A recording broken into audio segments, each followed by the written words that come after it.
bien, nous allons commencer ce conseil municipal du 21 mai. Pour commencer, quelques pouvoirs. Donc, Madame Garapon qui a donné procuration à Madame Denis, Monsieur Nouveau qui a donné procuration à Monsieur Bourgeot. Je n'en ai pas d'autres.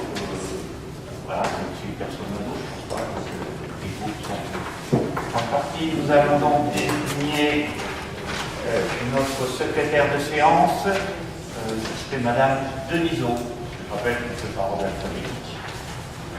Ok.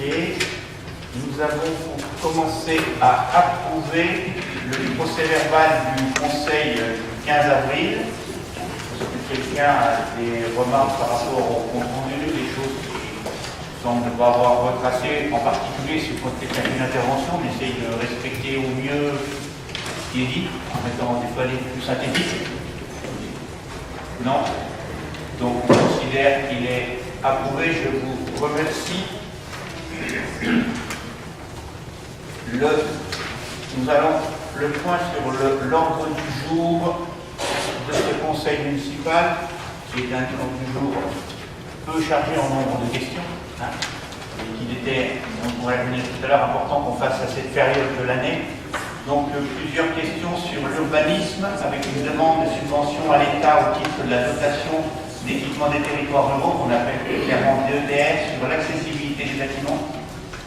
Une délibération sur la zone NE des Brosses, une promesse de bail à la société Photosol dans la perspective d'installation d'une centrale photovoltaïque.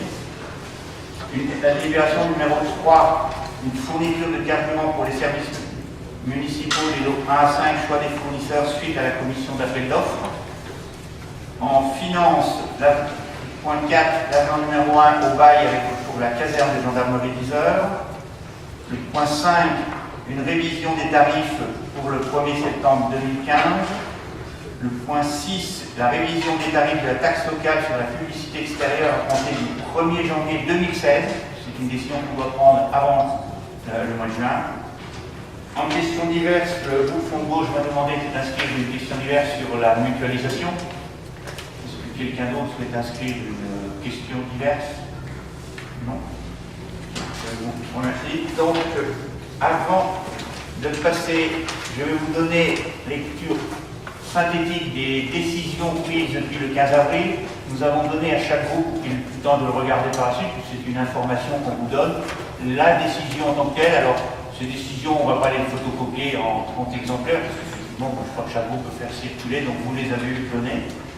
Alors, il y en a la première, c'est qu'on a pris, que j'ai pris, puis c'est des décisions prises par le maire. C'est le 20 avril, c'est suite à un marché passé en procédure adaptée pour l'entreprise de vidange Horton, qui est pour tout ce qui est curage et contrôle des réseaux du domaine public et privé de la commune d'Yzeure.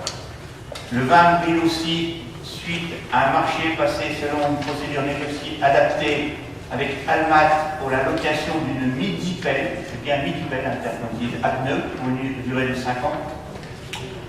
Après, je dirais 6 délibérations sur le même sujet qui ont été prises le 20 avril sur des marchés à procédure adaptée avec différentes entreprises. Ça concerne la rénovation de la salle Jean Ferrat. Alors, il y a un marché avec la construction métallique bourbonnaise sur la décontamination du site. Vous savez que c'est une salle qui avait brûlé. Avant de commencer tous les travaux, on a mis à des points la décontamination. Avec la même société construction métallique, le lot 2 qui était sur la couverture, avec les entreprises menuiserie Roy, le lot sur les menuiseries extérieures en aluminium, avec 43 000, le lot numéro 4 sur le carrelage faïence, avec la SAS établissement Roche, le lot 5 plomberie ventilation, et le lot 6 avec l'entreprise Thiollet-Beaux-Arts sur l'électricité, le chauffage électrique. Donc tout ça dans la procédure qui s'appelle une procédure adaptée. Et puis un marché du 4 mai qui a été passé en procédure adaptée avec la société Lerner Ménis-Noaillat, qui est de Bourbon-l'Archambault, qui est dans le cadre de la coupe pour la maîtrise d'œuvre pour la construction du bâtiment modulaire d'accueil et de loisirs dans la cour d'école Jules Ferry. Donc voilà les informations. Vous avez la totalité de la délibération. Voilà pour information telle qu'il est normale et nécessaire. Je passe donc à... Bien, on va aller sur notre ordre du jour classique du Conseil municipal. Donc, je propose la première délibération sur la demande de subvention à l'État au titre de la dotation d'équipement des territoires ruraux 2015, accessibilité des bâtiments communaux. En l'instance de Gilbert, je propose à Gilles Damer de nous présenter cette délibération. Alors, par courrier du 6 février 2015, le préfet, M. le préfet de la ville, annonçait l'attribution de crédits supplémentaires pour soutenir les projets d'investissement des collectivités. Et la ville, qui a l'obligation légale de rendre accessible son patrimoine, a fait établir par Socotec, l'agence Deezer, un diagnostic de ces établissements recevant du public. Les bâtiments scolaires, maternels et élémentaires doivent subir des travaux de mise en conformité, tant pour les cheminements extérieurs que pour les accès et circulations internes. Il s'agit de 9 écoles sur Deezer, 5 écoles élémentaires, Jules Ferry, Louise Michel, Ampère, Les Cladets et Jacques Prévert, et 4 écoles maternelles, Louise Michel, Les Bataillots, Les Cladets et Jacques Prévert. Pour ces 9 établissements recevant du public, le montant des travaux est estimé par les services techniques à 269 840 € hors taxes. Un taux d'intervention de 50% du montant hors taxes des travaux, avec un plafond de travaux fixé à 100 000 € par bâtiment, montant auquel est appliqué un coefficient de solidarité de 0,75. Les travaux devraient débuter à l'automne 2015. Donc la Commission administration générale et finances propose au Conseil municipal de solliciter une subvention au titre de la dotation d'équipement des territoires ruraux 2015 pour les travaux de mise en accessibilité de ces bâtiments communaux, de ces écoles. Des questions? Alors, un petit complément, vous pourriez peut-être vous dire à juste titre pourquoi on a cette délibération complémentaire, alors que c'était pas à la fin du budget il y a quelques temps, il n'était pas marqué. Je vous rappelle qu'on avait dit dans le cadre du ROC qu'on partait sur un maximum d'1 million d'euros d'investissement sur nos propres projets, je fais court, et que au cours du vote, on a vu qu'on était à 840 000. Nous savions à l'époque qu'il y avait très certainement, on a eu l'information du préfet, un reste de DETR sur l'enveloppe DETR, mais qui allait très certainement flécher sur des domaines particuliers. Donc nous avions un plan d'accessibilité et nous n'avions volontairement pas tout utilisé notre possibilité d'amortissement qu'on aurait pu dégager budgétairement en se disant si, alors je sais que ça peut être retourné en nous disant vous faites les travaux, vous n'avez pas d'argent, vous les faites que parce que vous avez un complément. Non, à un moment il faut qu'on prenne, quand on a des travaux, il faut aussi qu'on les fasse plutôt avec les calendriers des subventions qu'on peut avoir. Et la DETR, cette année, peut intervenir à hauteur de pratiquement 50%, vous le voyez, sur des hauteurs 100 000 € par bâtiment. C'était l'occasion de le faire. C'est des travaux d'accessibilité qu'on va mettre sinon 3-4 ans à faire sur la totalité. Parce que vous savez, et là on n'est que sur l'accessibilité bâtiments scolaires. Pour ceux qui sont à la commission d'accessibilité, on sait tous que les sommes, comme à toutes les autres communes, il faut les faire, mais quand on regarde les montants financiers, il faut qu'on regarde lesquels on est en capacité de faire, parce que la réalité, c'est qu'on ne peut pas faire tout partout et dans un délai court. Donc il faut le faire. Donc, dans la mesure où le préfet a proposé que sur cette année, le reliquat de DETR, qui est relativement important, peut financer les travaux d'accessibilité, nous nous positionnons donc, et si effectivement nous sommes retenus, ce qui n'est pas sûr du tout, on prend position.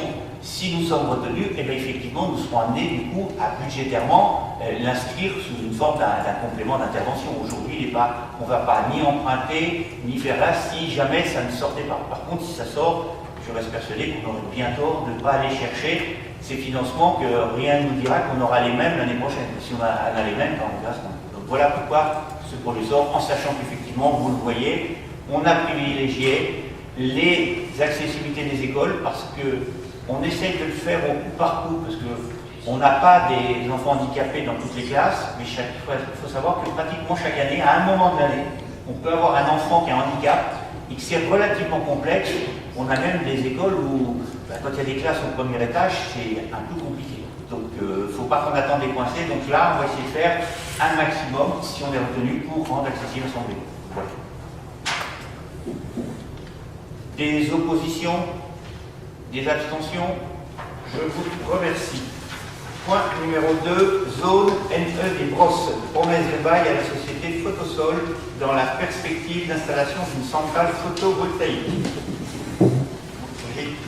Alors pour rappel, le 8 octobre 2010, le Conseil municipal avait délibéré pour donner un avis favorable au projet de promesse de bail amphithéotique avec la société Photosol, aux fins d'installer un parc photovoltaïque dont les autorisations d'urbanisme sont actuellement en cours d'instruction par les services de l'État. La promesse de bail est arrivée à terme et M. Guinard, directeur général de la société Photosol, basée à Paris, a confirmé l'intérêt de sa société pour les terrains communaux figurant en zone NE des Brosses. Le zonage et les références des parcelles ayant changé suite à l'adoption du PLU ainsi qu'à différents découpages, et il convient de renouveler les termes en établissant une nouvelle convention. Alors actuellement, la ville est propriétaire de 3 parcelles au lieu dit Millepertuis et d'une parcelle au lieu dit Les Brosses. Ces 4 parcelles attenantes forment un ensemble foncier de pratiquement 14 hectares. Donc pratiquement 14 hectares sont situés en zone NE, zone relative à l'exploitation d'un champ photovoltaïque défini dans le PLU. Alors, ces terrains présentent plusieurs avantages, je ne vais peut-être pas tous vous les citer. Et il serait intéressant pour la société Photosol de présenter une nouvelle demande de promesse de bail amphithéotique administratif, ce qui lui permettrait de prendre part aux appels d'offres nationaux organisés par le ministère de l'Écologie dès le 1er juin 2015, concernant l'achat d'énergie produite par les installations solaires. La promesse de bail, qui constituerait une attestation de maîtrise foncière au profit de la société Photosol, serait donc consentie pour une durée limitée et s'éteindrait de plein droit à l'une des dates suivantes, sans qu'il soit nécessaire de donner congé, donc soit à la signature du bail amphithéotique, soit au plus tard le 1er juin 2017. La promesse de bail contient également une approche de la compensation que le preneur envisage de verser au propriétaire à compter de l'exploitation du site. 3 500 € par hectare et par an sur une durée prévisionnelle d'exploitation de 20 ans, avec indexation du loyer sur l'indice du coût horaire du travail et sur l'indice des prix à la production de l'industrie française. Donc la Commission administration générale et finances propose au Conseil municipal de donner un avis favorable au projet de parc photovoltaïque, de donner un avis favorable à la promesse de bail amphithéotique avec la société Photosol, et enfin d'autoriser M. le maire ou son adjoint délégué à signer l'acte à intervenir. Cette zone, je pense que vous l'avez vu sur le plan, c'est la zone qui serait en face des terrains de Millepertuis, derrière, dans le prolongement des 2 bâtiments qui sont faits, qui ont été faits par la même société, à Photosol. Cette surface, la ville est propriétaire. Le champ photovoltaïque est prévu sur 10 hectares, pas sur les 14 qu'on a, qui correspondent à la partie violette. Si on reprend, c'est qu'effectivement la première délibération en octobre 2010 n'est plus bonne, elle est caduque. Il faut qu'on en reprenne une à peu près sous les mêmes formes, puisqu'il en est, il faut qu'on puisse le faire, et en sachant qu'effectivement, comme on l'a inscrit, y compris lorsqu'on a fait le PLU, il n'y a pas de problématique. Par contre, au niveau national, maintenant il faut qu'on relance, enfin, si on veut que la société puisse relancer, ça ressemblera, si je peux me permettre, avec une surface un peu moins grande, ce qu'il y a sur Gentil, puisque c'est la même société. Pour ceux qui prennent en sur de 6, c'est la même technique, ce sont des panneaux qui sont sur pied et qui, on peut encore les utiliser, allez, je mets quelques guillemets par rapport à la fonction agriculture, parce qu'on peut mettre des moutons pour entretenir tout ce qui est autour. Voilà. Après, quel sera le rendement de la parcelle, mais ce n'est pas une parcelle qui est classée zone agricole, donc du coup, elle était faite pour ça. Enfin, faite pour ça. On l'a prévu dans le PU pour que. Voilà. Une question? Des oppositions, des abstentions? Je vous remercie. Point numéro 3, fourniture de carburant, choix des fournisseurs suite à la commission d'appel d'offres, avec nos excuses pour le déposer sur la table, mais la commission d'appel d'offres avait lieu la semaine dernière. C'était un petit peu compliqué de l'envoyer dans les délais.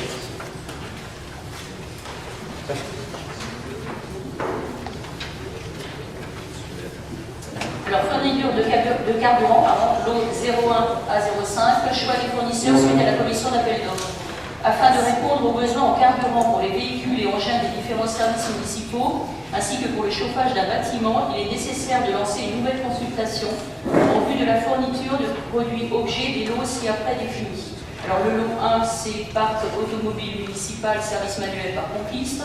Le 2, parc automobile municipal, service manuel par pompiste, service restauration. Le 3, service automatique avec carte accréditive tout service. Le 4, gasoil pour stockage en citerne hors sol et le 5 mélange de dents pour les outils portatifs de motoculture. L'estimation globale des différents lots établie par la direction des services techniques s'élève à la somme de 206 000 € hors taxes, soit 247 200 TTC pour 2 ans, donc du 1er juillet 2015 au 30 juin 2017. Donc la commission d'appel d'offres s'est réunie mercredi dernier, voilà, merci. 5 candidats avaient remis une offre, donc vous avez les noms, je vais simplement vous donner pour les différents lots. Pour le lot numéro 1, il y avait eu une offre, donc un seul retenu évidemment, la société Tevna et Ducros, station Avia à Yzeure. Le lot numéro 2, une seule station avait postulé, Tevna et Ducros, station Avia à Yzeure. Le lot numéro 3, 2 offres avaient été reçues. L'offre retenue, la société Total Marketing Service, station Total à Yzeure. Le lot 4, une seule offre, Charpé, Lamure, Bianco, Yzeure. Et le lot numéro 5, mélange de temps, 2 offres avaient été reçues. La société qui a été retenue, la société Almat à Toulon-sur-Allier. Donc la commission d'appel d'offres propose au conseil municipal de retenir les fournisseurs ci-dessus pour les lots 1, 2, 3, 4 et 5 et d'autoriser monsieur le maire ou en son absence madame Foucault à signer les marchés à intervenir. Et la dépense sera imputée au budget principal 1 0204 60 622, au budget annexe du service des eaux et au budget annexe du service restauration. Des questions? Pas grand-chose à dire, je crois. De plus, donc des oppositions, des abstentions, je vous remercie. Dans le point des finances, le point 4, un avenant numéro 1 au bail du 11 mai 2012 concernant la caserne de gendarmerie d'Yzeure suite à une évaluation domaniale. Pascal? Donc, au terme de l'acte en date du 13 janvier 1986, la ville d'Yzeure a donné bail à l'État d'une propriété à usage de caserne de gendarmerie située donc 41 rue du Plessis-Yzeure. Cette location a été consentie pour 3 périodes successives de 9 ans. Le bail a été renouvelé le 1er mai 2012 pour une durée de 9 ans. Donc, conformément à la clause de révision des loyers, les loyers peuvent être révisés tous les 3 ans en fonction de la variation des valeurs locatives des locaux similaires, étant précisé que la variation ainsi constatée ne saurait excéder celle de l'indice national du coût de la construction publié par l'INSEE.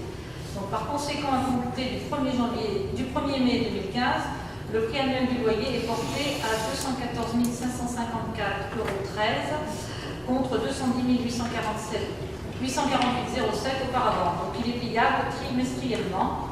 Les autres clauses du bail donc restent inchangées. La commission administration générale et finances propose au conseil municipal d'autoriser le maire à signer l'avenant numéro 1 au bail du 11 mai 2012 et d'émettre l'ensemble des pièces comptables nécessaires à l'encaissement des loyers. Questions? Des oppositions? Des abstentions? Je vous remercie.